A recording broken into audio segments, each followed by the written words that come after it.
burrowing owls raise their babies in a perilous world.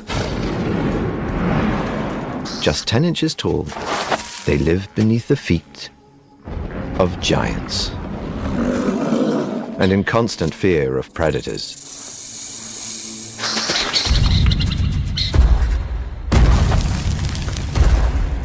Thankfully, burrowing owls are all eyes and ears.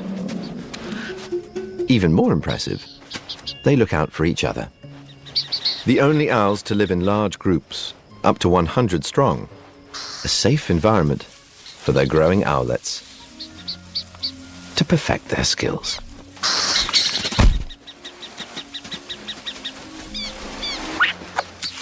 At 1 month old, an owlet's eyesight is already fully developed.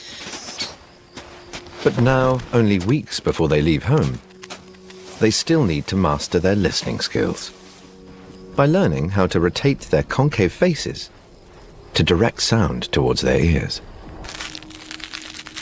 Get it right, and it amplifies noises up to 10 times. But it takes practice and coordination.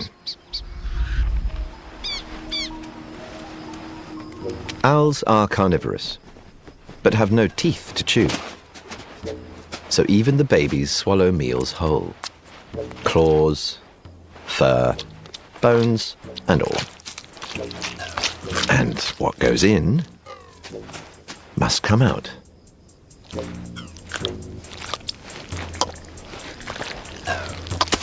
As a pellet. Anyway, back to class.